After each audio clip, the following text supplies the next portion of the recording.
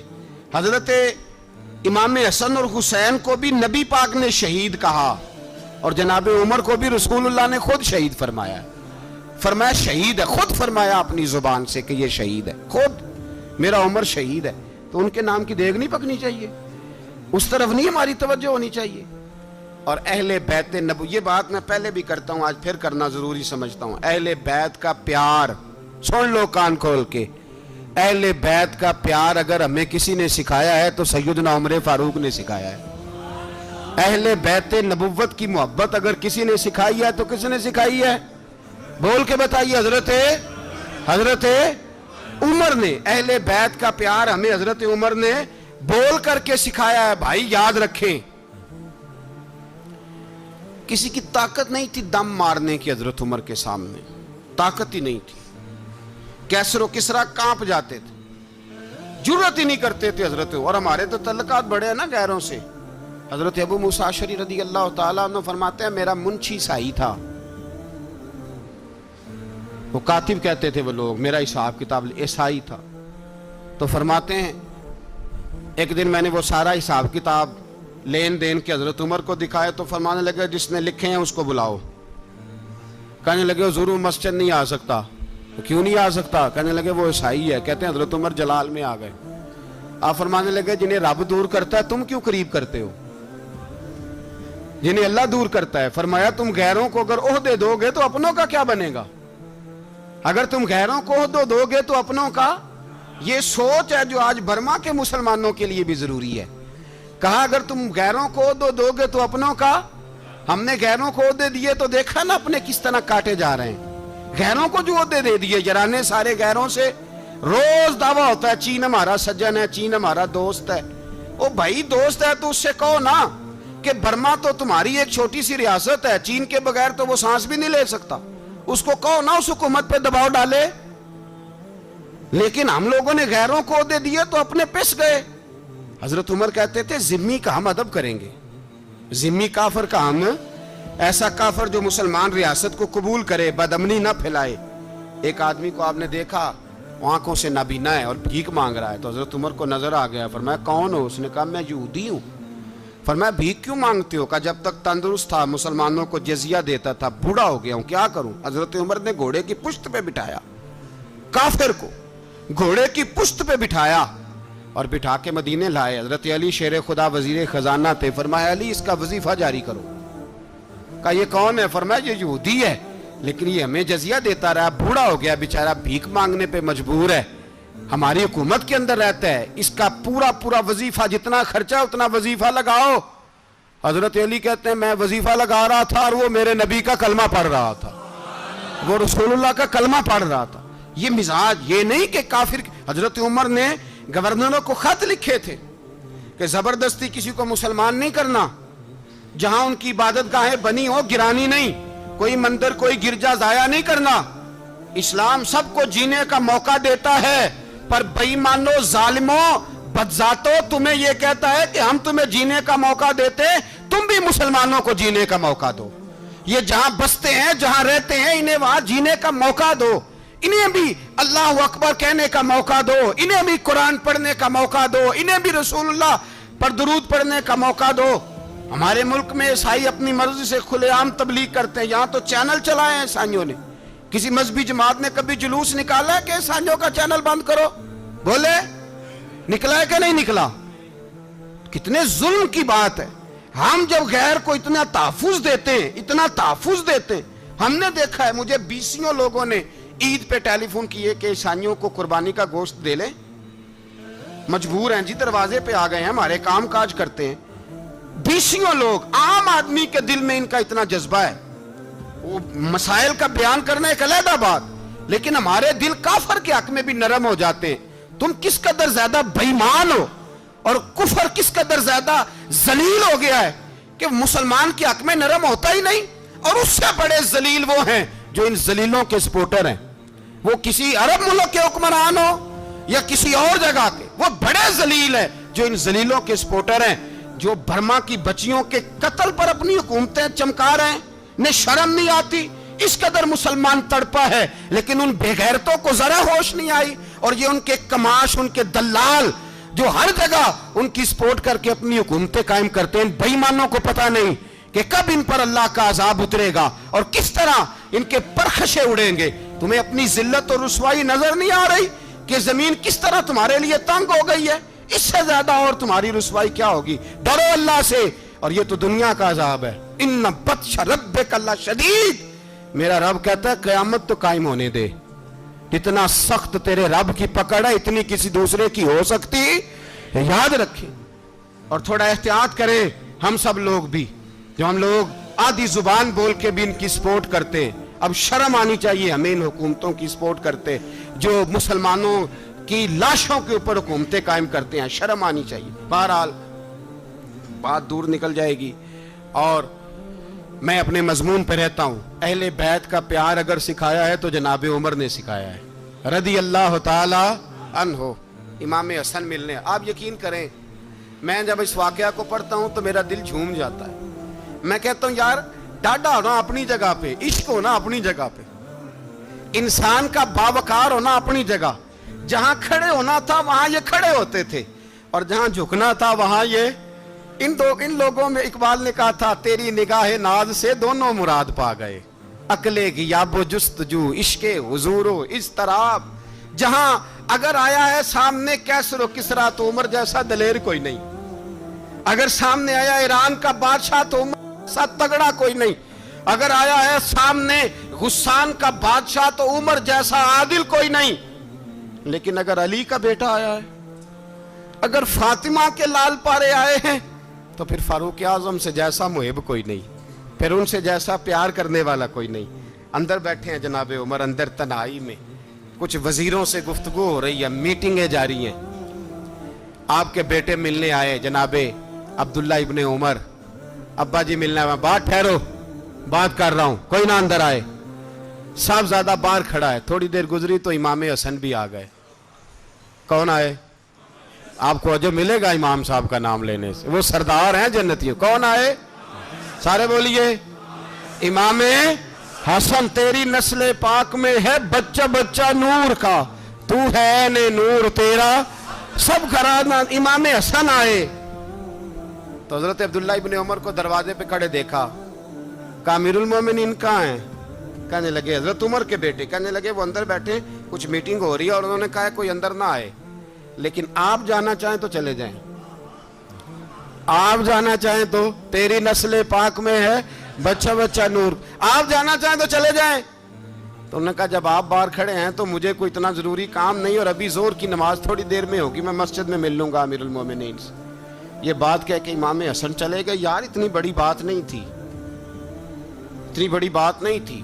تو میرے استادوں کا بیٹا بھی آئے تو کہا ٹھیک ہے جی وہ سوئے ہوئے ہیں، کوئی غرض نہیں یار، میں ٹھہر کے آ جاؤں گا. کوئی بڑی بات نہیں تھی، دیکھا جائے تو بڑی بات نہیں تھی، پر بات بہت بڑی تھی، اس لیے کہ یہ خالی حسن نہیں، یہ حسن ابن علی ہیں، یہ حضرت فاطمہ کے لخت جگر.